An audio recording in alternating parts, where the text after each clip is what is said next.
내란 사건 재판이 진행되고 있는 서울중앙지법에서 예고 없이 갑자기 3대 특검 사건 재판에 대한 지원책을 내놨습니다. 먼저 내란 사건을 담당하고 있는 형사합의 25부에 판사 1명을 추가 배치하기로 했습니다. 새로 투입되는 판사가 일반 사건을 맡도록 해 지규현 재판장을 포함한 기존의 판사 3명이 내란 재판에 좀 더 집중할 수 있도록 하겠다는 겁니다. 또 특검 사건 1건이 배당되면 일반 사건 5건을 배당하지 않는 방식으로 3대 특검 사건을 맡게 되는 재판부의 부담을 줄여주기로 했습니다. 지난해 말 내란 사태를 주도한 혐의로 재판에 넘겨진 김용현 전 국방장관의 1심 재판부가 지규현 재판장이 있는 형사합의 25부로 정해진 지 9개월 만입니다. 하지만 왜 이제서야 이런 지원책을 내놨는지는 의문입니다.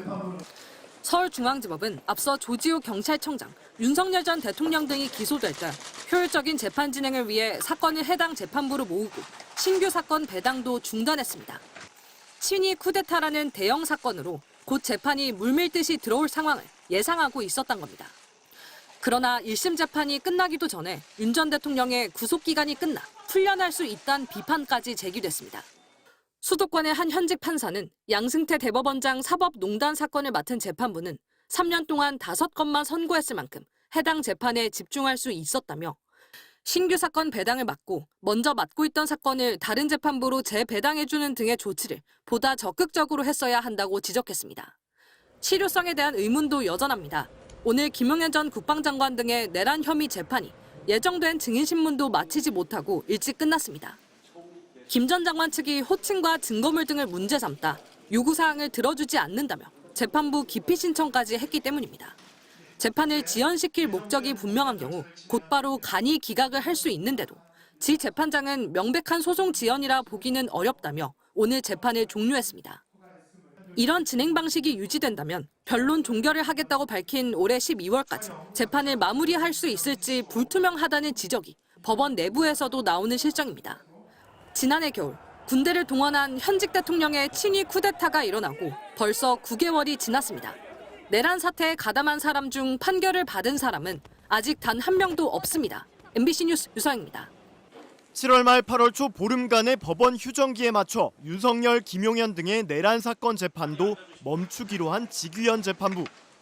특검에서 지금 휴정기라고 쉴 때냐며 한두 번이라도 재판을 더 열어달라고 강력 요구했지만 결국 불발된 상황입니다. 언뜻 변호인들의 반대 탓에 재판을 쉬게 된 것처럼 보이지만 사실은 지규현 재판부가 애초부터 휴정기에 재판을 열 생각이 없었던 게 아니냐는 지적이 나옵니다. 앞서 지난 4월 재판부는 연말까지 예정된 공판 일정을 미리 다 잡아놨는데 2주간의 휴정기에는 기일을 잡지 않았습니다.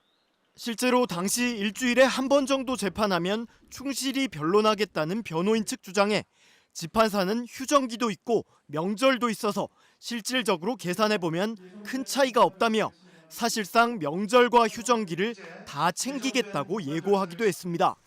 그러다 특검이 7월 들어 휴정기에도 추가 기일을 잡아달라고 요구하자 재판부는 뒤늦게 양측이 협의하라면서 발을 뺀 겁니다. 윤 전 대통령 측은 당연히 이미 기일이 다 지정돼 있는데 휴정기에 추가로 기일을 지정하는 건 맞지 않다며 이제 와서 무슨 소리냐는 식의 반응을 보였습니다.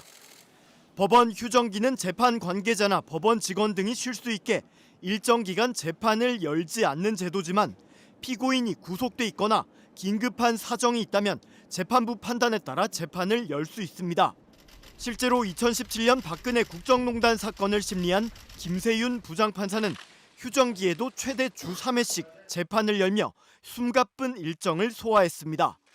당시에도 변호인들은 거세게 반발했지만 재판부는 심리할 사항이 많고 제한된 구속기간을 고려하면 공판을 늦출 수 없다며 단호히 소송 지휘권을 행사했습니다. 반면 지규현 판사는 주 4회씩 재판을 열었던 박 전 대통령 사건에 비해서도 현저히 적은 주 1회꼴로 재판 일정을 잡아뒀다는 점에서 처음부터 신속히 재판할 생각 자체가 없었던 것 아니냐는 비판을 받았습니다. 앞서 구속기간 계산법까지 바꾸며 초유의 구속 취소를 결단했던 지 판사는 윤 전 대통령 구인영장을 발부해달라는 특검 요청에 대해서도 절차적으로 엄격히 해야 한다며 아직 답을 못 내리고 있습니다.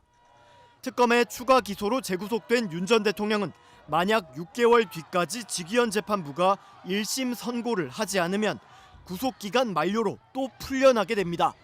대선 직전에 이재명 대통령의 선거법 사건을 극히 이례적인 속도로 심리해 유죄 취지로 전격 파기환송했던 조희대 대법원장은 취임 초기부터 꾸준히 신속 재판을 강조해왔습니다. 조은석 내란 특검팀이 1호로 기소한 김용현 전 국방부 장관의 공무집행 방해 등 혐의 첫 재판이 변호인들의 반발로 20분 만에 파행됐습니다. 오늘 서울중앙지법 형사 34부 심리로 열린 첫 공판 준비 기일이 시작되자 김 전 장관 측 변호인은 이 재판부에서 영장이 불법 발부돼 불법 구금 상태라고 주장하며 사실상 재판 자체를 거부했습니다. 불법 영장을 발부한 재판부에 공정한 재판을 기대할 수 없다는 건데 재판부가 직접 회피하시면 어떨까 생각하고 있다고 말하기도 했습니다. 직위원 재판장이 있는 형사 25부에서 재판을 받고 있을 땐 제기하지 않았던 불만입니다. 김 전 장관 측 변호인은 이어 재판부 기피 신청을 냈다가 기각된 것과 관련해서도 이 재판부에서 계속 재판을 받는다는 건 당연히 불이익이 있다며 다른 재판부에 사건을 넘기라는 주장을 이어갔습니다.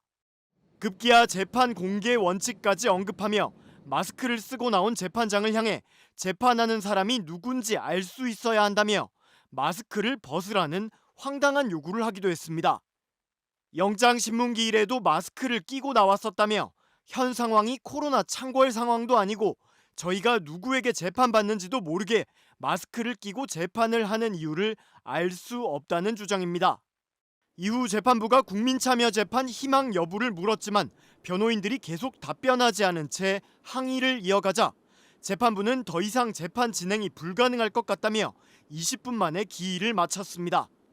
앞서 김 전 장관은 구속기간 만료로 보석 석방을 앞두고 있다가 내란 특검의 추가 기소로 계속 구속 상태인데 특검이 기소한 재판은 기존의 25부가 아닌 한성진 부장판사가 있는 형사합의 34부로 배당됐습니다.